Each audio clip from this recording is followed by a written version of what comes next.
Hello दोस्तों, नमस्कार। मैं अभिषेक डबल एडी स्टडी के क्लास पर आपका स्वागत करता हूं। दोस्तों, आज हम पढ़ेंगे हिस्ट्री, और हिस्ट्री ऐसे पढ़ेंगे जो हमें कभी भूलेगी ही नहीं। ये मैं गारंटी के साथ कहता हूं, क्योंकि जब हम हिस्ट्री पढ़ते हैं तो पढ़ते हैं या पढ़ ली होते हैं तो हमारी पीछे की चीज़ें भूल जाती है। भूलने का कारण ये होता है ना कि इतने इसमें डाटा है, इतनी इसमें डेट्स हैं कि हमें ये भाई स्वाभाविक है कि भूल जाएंगी। जैसे मान लीजिए कि हम आपसे क्वेश्चन पूछते हैं। चलिए एक क्वेश्चन पूछते हैं, आप बताइएगा कि दास प्रथा कर, तीर्थ यात्रा कर और जजिया कर को किसने समाप्त किया। तो आप में से बहुत से लोग बता देंगे कि अकबर ने समाप्त किया। लेकिन लेकिन अगर मैं पूछूं कि आप इसके डेट्स बताइए कि डेट्स कौन सी थी, तो डेट्स बताने में बहुत से कम ही लोग बता पाएंगे कि इस डेट्स को अकबर ने इसे समाप्त किया था। लेकिन अगर मैं इस चीज़ को बताना होता तो मैं ऐसे बताता। देखिए, मैंने लिखा कि दास प्रथा कर, ठीक, दास प्रथा कर, यहाँ पे मैंने लिखा तीर्थ, और फिर हमने यहाँ पे लिखा जजिया। ठीक है, मैंने जल्दी जल्दी में लिख रहा हूँ, इस चीज़ को आप ख्याल कीजिएगा। दास प्रथा कर, तीर्थ यात्रा कर, जजिया कर। अब हम आप बता दिए कि अकबर ने। अब मैं डेट्स पूछा तो बहुत कम लोग बता पाएंगे। तो हमने इस चीज़ पे एक वीडियो बना रखा है, और जिसका लिंक मैं डिस्क्रिप्शन में दे रहा हूँ, आप वहाँ से इसको देखिएगा। इसमें हमने इसको बहुत बढ़िया से बताया है। पहले हमने इसमें कंसेप्ट बताया है, और उसके बाद रिलेट करके इतना अच्छा ट्रिक बताया है कि ना आपको कंसेप्ट भूलेगा ना आपको ट्रिक भूलेगा, और ये लॉन्ग टाइम तक आपके दिमाग में रहेगा। जैसे हमने बताया था कि सभी लोग 61-62 करते हैं। हम क्या बताए थे कि सभी लोग 61-62 करते हैं, लेकिन अकबर जो है ना वो 62, 63 और 64 किए। क्या कह रहे हैं कि सभी लोग 61-62 करते हैं, लेकिन अकबर 62, 63, 64 करते हैं।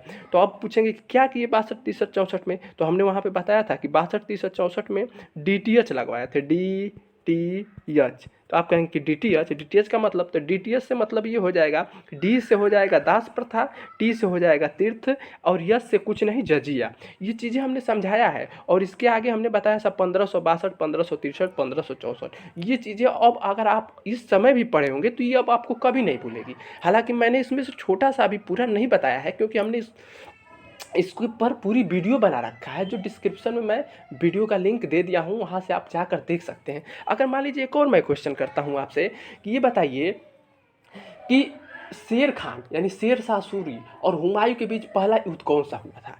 तो बहुत लोग बता पाएंगे, बहुत लोग नहीं बता पाएंगे। चलिए हम बता दे रहे हैं। तो हमने इसको बताया है कि मौसी के पीछे पड़े मौसा। हमने बताया है कि मौसी के पीछे पड़े मौसा और उनके बीच में हो गया वार ऑफ चौसा। अब आप सोच रहे हैं कि ये मौसी के पीछे पड़े मौसा, वार ऑफ चौसा मतलब क्या। इसका मतलब अगर आपको पूरा देखना है तो इस वीडियो को देखिएगा। बहुत ही मज़ेदार तरीके से बताए हैं, जो कभी भूलेगा नहीं कि पहला युद्ध चौसा का था, दूसरा बिलग्राम का था। तो आप जाकर तुरंत नीचे वीडियो में देखिए। हाँ, और इस वीडियो में हम गुलाम वंश का पार्ट 2 लाए हैं। अब इस वीडियो में हम पहले कंसेप्ट पढ़ाएंगे, और कंसेप्ट को हम ट्रिक से रिलेट करेंगे, क्योंकि जब कंसेप्ट और ट्रिक दोनों एक साथ आ जाते हैं ना, तो हम भूलने की जो संभावनाएं हो जाती है वो बहुत कम हो जाती हैं। मतलब आप भूल नहीं पाएंगे। ये चीज़ हम एकदम दावे के साथ कह रहे हैं, क्योंकि हमें इतिहास में इतने फैक्ट्स हैं कि अगर आप कितना भी याद करें लेकिन पीछे से भूलता ही जाता है। लेकिन अगर आप इस वीडियो को देखिएगा, हम कह रहे हैं कि आप ना पेन लीजिए ना कापी लीजिए, बस सिर्फ इसको देखिए, सुनिए, आपको सारी चीज़ें याद होगी। यहाँ तक कि कौन से राजा थे, किस डेट में इसकी जन्म हुई, कौन से इसने कार्य किए, कौन इसके दरबार में थे, ये सब चीज़ें आपको याद हो जाएंगी। बस आप इस वीडियो को देखिएगा। पहले हम इस वीडियो का पढ़ाने का तरीका हमारा ये रहेगा कि आप पहले हम इसको कंसेप्ट में पढ़ाएंगे, फिर उसके ट्रिक को रिलेट कर देंगे। जैसे कि दो ईंटों के बीच में हम सीमेंट डाल देते हैं, वैसे ही हम कंसेप्ट के बीच में ट्रिक डाल देंगे, जो कभी भूलेगा नहीं। तो चलिए शुरू करते हैं हम मुगल काल का पार्ट 2। बस आपसे एक ही रिक्वेस्ट है कि आप पूरी वीडियो देखिएगा, क्योंकि अगर आप बीच में वीडियो स्किप कर देंगे तो आपको चीज़ें समझ में नहीं आएगी। जैसे हम पढ़ रहे हैं मुगल काल पार्ट 2। मुगल काल पार्ट 2 में हमें पढ़ना है जहांगीर के बारे में। किसके बारे में पढ़ना है? जहांगीर के बारे में। अब सुनिए, यह जहांगीर है। जहांगीर से सबसे पहला चीज़ हम उठा लेते हैं यहीं से, गिर से पकड़ लेते हैं। तो जो गिर से आप कहेंगे गिर से क्या पकड़ाएंगे, तो हम कहें कि गिर से ये समझिएगा, अगर पूछेगा कि न्याय की जंजीर के लिए किसे जाना जाता है, तो वह जहांगीर के लिए जाना जाता है। याद रखिएगा कि न्याय की जंजीर के लिए किसे जाना जाता है, तो वो जहांगीर के लिए जाना जाता है। अब आप बोले कि भाई अब जहांगीर के बारे में कुछ बताइए कि जहांगीर कौन थे। तो चलिए हम जहांगीर के बारे में बताते हैं। जो जहांगीर था वो अकबर का पुत्र था। कहानी आप सुनिए पहले, उसके बाद मैं ट्रिक बताऊंगा। जहांगीर जो था वो अकबर का पुत्र था, और ये अकबर का पुत्र था तो ये बचपन में बहुत ही मतलब मदिरा वदिरा का सेवन करता था, मदिरा का सेवन करता था, जिससे अकबर बहुत परेशान रहता था कि भाई इसे ही राजा बनना है, राज चलाना है, अगर यही मदिरा पिएगा तो कैसे कार्य होगा। लेकिन ये धीरे धीरे अपनी आदत में सुधार करता है, मदिरा बंद करता है और यह राजा बनता है। तो राजा कब बनता है? यह अकबर की मृत्यु के बाद राजा बनता है। अब क्वेश्चन आएगा कि अकबर की मृत्यु कब हुई? तो अकबर की जो मृत्यु है वो 1605 ईस्वी में हुई। अब कहेंगे कि 1605 में हुई या और कुछ, हम बता रहे हैं ना कि 1605 में से आप इसको 16 को इधर कीजिएगा, तो 1605 से हमने ले लिया कि 16 को, और ओ से ले लिया ओ को, तो यहाँ से अक्टूबर लिख लिया, मतलब कि अकबर की मृत्यु जो है 16 अक्टूबर 1605 को हुई। ठीक, ये चीज़ आपको भूलेगी नहीं, बस आप वीडियो देखते रहिएगा और हम पहले कहानी बताएंगे, उसके बाद उसमें ट्रिक बताएंगे ताकि कभी ना भूले। तो 16 अक्टूबर 1605 को जब अकबर की मृत्यु हुई तो उसके बाद जहांगीर गद्दी पर बैठता है। कितने दिनों बाद? 8 दिन बाद, यानी कि 24 अक्टूबर 1605 को कौन गद्दी पे बैठ गया? जहांगीर बैठ गया 24 अक्टूबर 1605 को। एक और चीज़ ख्याल कीजिएगा कि ये 24 अक्टूबर है ना, ये अक्टूबर में ही इसकी मृत्यु होगी, अक्टूबर में ही इसकी मृत्यु होगी, सन दूसरा होगा। ये आपको अभी इसलिए बता रहे हैं कि वो बाद में चीज़ें आपको याद रहेंगी। जैसे अब देखिए, ये 16 अक्टूबर 1605 को अकबर की मृत्यु के बाद 8 दिन बाद जहांगीर बैठता है। अब जहांगीर के बारे में हम जान लेते हैं। जो जहांगीर था, इसके बचपन का नाम सलीम था। सलीम क्यों रखा गया था? सलीम इसका नाम इसलिए रखा गया था क्योंकि इसके पिता अकबर जो थे, वो अकबर इनके जो पिता थे वो शेख जो थे, सूफी संत शेख सलीम चिश्ती के नाम पर रखा गया था। किसके नाम पे रखे थे? सलीम चिश्ती के नाम पर इसका नाम रखा था।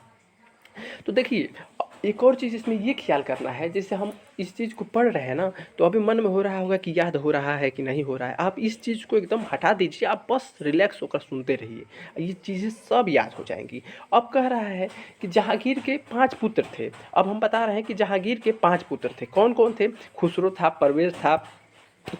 परवेज़ था, खुर्रम था, शहरयार था। खुसरो, परवेज़, खुर्रम, शहरयार, जहांदार। अब आप कहेंगे कि इसे याद कैसे रखेंगे? अगर मान लीजिए पूछ दिया कि खुर्रम किसका पुत्र था, या चाहे पूछ दिया कि जहांदार किसका पुत्र था, तो उस समय हो सकता है कि हम अगर हिस्ट्री बहुत दिनों से पढ़े हैं तो भूल जाएं, लेकिन हम ऐसी चीज़ से बताएंगे, ऐसी ट्रिक से बताएंगे कि ये आपको भूलेगा नहीं। देखिए, अब मैं इसको ट्रिक से बता रहा हूँ।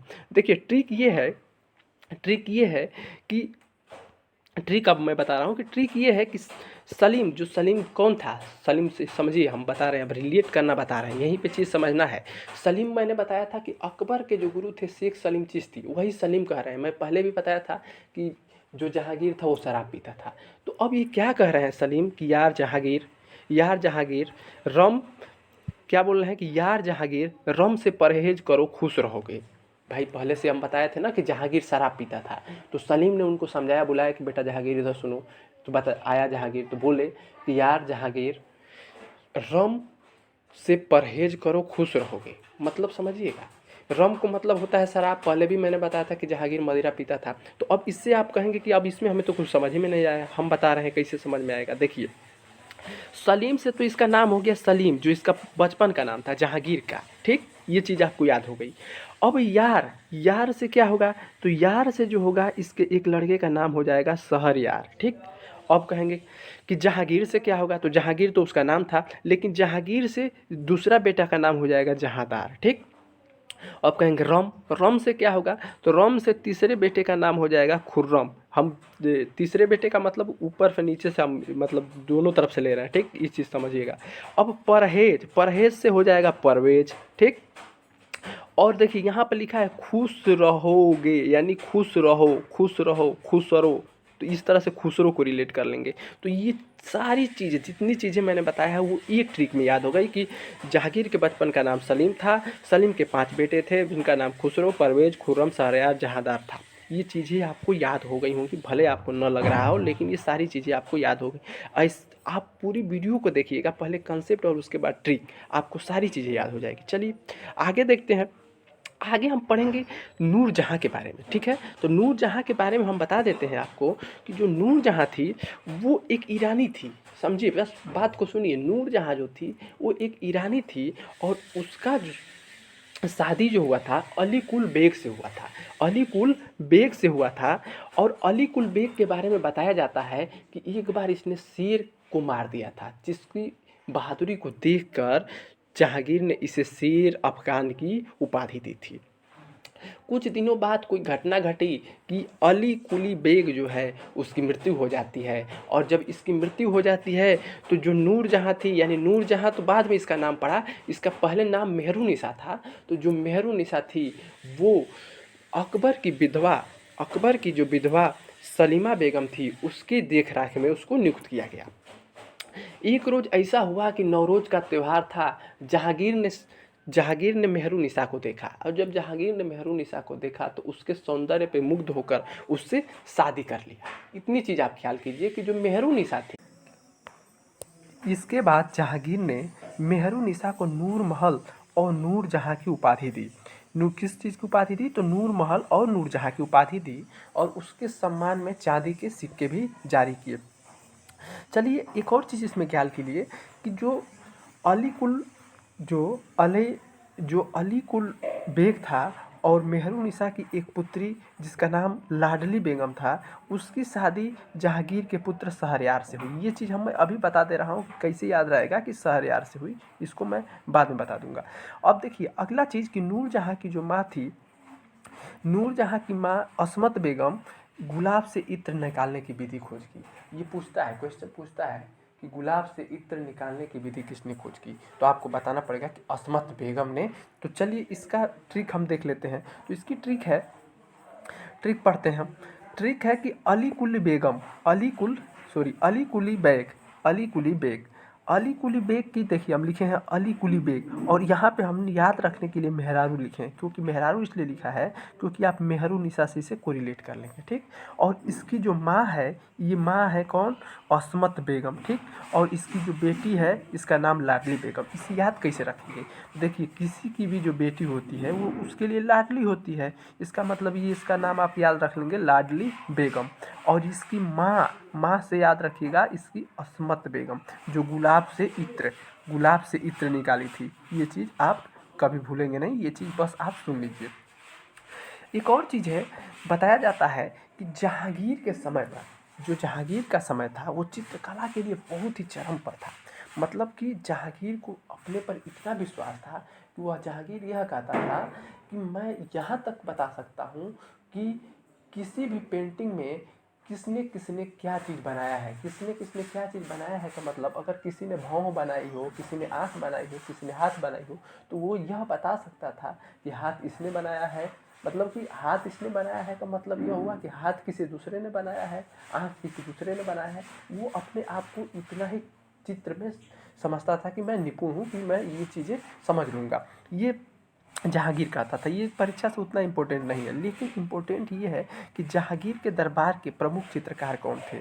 जहांगीर के दरबार के प्रमुख चित्रकार, तो देखिए इसे याद कैसे रखेंगे? मोहम्मद नासिर, मोहम्मद मुराद, उस्ताद मंसूर मनोहर एवं गोवर्धन, दौलत आगाराज। इन चीज़ों को याद करने की चीज़ हम बता रहे हैं। ये तो बहुत ज़्यादा फैक्ट है, अगर हम इसे याद करने बैठ जाए तो एक याद होगा एक भूलेगा, लेकिन इसे टिक से समझिए। इस चीज़ को जो मैं बोल रहा हूँ उसे आप ध्यान दीजिएगा। देखिए चित्र किस चीज़ का बनाया जाता है? तो चित्र बनाया जाता है, जैसे मान लीजिए मुंह का चित्र बना दिया जाता है, तो जो चित्र बनाने वाला होता है वो उस्ताद होता है। याद रखिएगा कि जो चित्र बनाने वाला होता है उस्ताद होता है। तो जो उस्ताद होता है वो बहुत चित्र बढ़िया बनाता है, तो उससे आदमी कहता है बहुत मनोहर चित्र बनाया है, बहुत मन को हरने वाला चित्र बनाया है। जो खराब चित्र बनाता है उसे कहता है एकदम गोबरे गणेश बनाया है, एकदम गोवर्धन। तो देखिए यहाँ से एक मनोहर आप याद हो जाएगा, एक गोवर्धन याद हो जाएगा, और उस्ताद से उस्ताद याद हो जाएगा। और मोहम्मद, मुंह का हम बताया ना कि मुंह का चित्र, तो इससे मोहम्मद याद हो जाएगा। फिर मोहम्मद, ये मोहम्मद नहीं है मोहम्मद है, मोहम्मद नासिर और मोहम्मद मुराद याद हो जाएगा। और अगर जो चित्र बनाएगा उसे क्या मिलेगा? तो चित्र बनाने वाले को मिलता है दौलत। बस इन चीज़ों से आप बस सुन लीजिए। आप जब ये क्वेश्चन ऑप्शन में आएंगे, जब ये क्वेश्चन आएंगे तो ऑप्शन को आप ट्रिक कर लेंगे। चलिए आगे देखते हैं। तो अब देखिए जहांगीर के शासन काल में आने वाले विदेशी कौन कौन से हैं। ये चीज़ देखिए आप, विदेशी में आप हम बना दिए हैं एरोन फिंच को, जो कैप्टन है। अभी सोचेंगे कि एरोन फिंच को क्यों बनाया है, ये अभी समझ में आएगा क्यों बनाया है। इसीलिए कहते हैं कि वीडियो आप पूरा देखिए। देखिए जहांगीर के शासनकाल में आने वाले विदेशी निम्न हैं: captain Hawkins, sir Thomas Roe, William Finch. ये चीज़ें भूल जाती हैं कौन कौन था, कैप्टन हाकिंस था, सर टॉमस रो था कि विलियम फिंच था, ये चीज़ें भूल जाती है। इसी चीज़ को याद रखने के लिए मैं बता रहा हूँ कि इसका ट्रिक ये है कि ये आए भारत दौरे पर खेलने। कौन? फिंच आए भारत दौरे पर खेलने, तो वहाँ के दर्शक जो थे बोले कि ए फिंच, कैप्टन फिंच तुम हारोगे। क्या बोले? कैप्टन फिंच तुम हारोगे, कैप्टन फिंच तुम हारोगे। इसका मतलब यह हुआ कि कैप्टन से हो जाएगा, कैप्टन से क्या हो जाएगा, तो कैप्टन से होगा कैप्टन हाकिंस, और फिंच से हो जाएगा विलियम फिंच, और रो से हो जाएगा सर टॉमस रो। ये चीज़ ख्याल कीजिएगा। कैप्टन से क्या होगा? कैप्टन हाकिंस, और फिंच से विलियम फिंच, और हारो में से रो निकालोगे तो सर टॉमस रो। ये भूलेगा नहीं, बस आप इस चीज़ को देखते जाइएगा। और अंत में हम बता दे रहे हैं कि 28 अक्टूबर, बताए थे कि अक्टूबर में ही इसकी मृत्यु होगी, क्योंकि 24 अक्टूबर को बैठा था, और ये 28 अक्टूबर 1627 ईस्वी को जहांगीर की मृत्यु हो जाएगी, और इसे लाहौर में रावी नदी के किनारे दफनाया जाएगा। तो हमें उम्मीद है कि ये सारी चीज़ें आपको समझ में आई होंगी। आप कुछ मत सोचिएगा, आप बस एक बार इस चीज़ को एक बार कहीं से क्वेश्चन से देखिएगा कि आपको इन चीज़ें याद हुई है कि नहीं। चलिए, धन्यवाद। जय हिंद, जय भारत। फिर मिलते हैं अगले वीडियो में। धन्यवाद।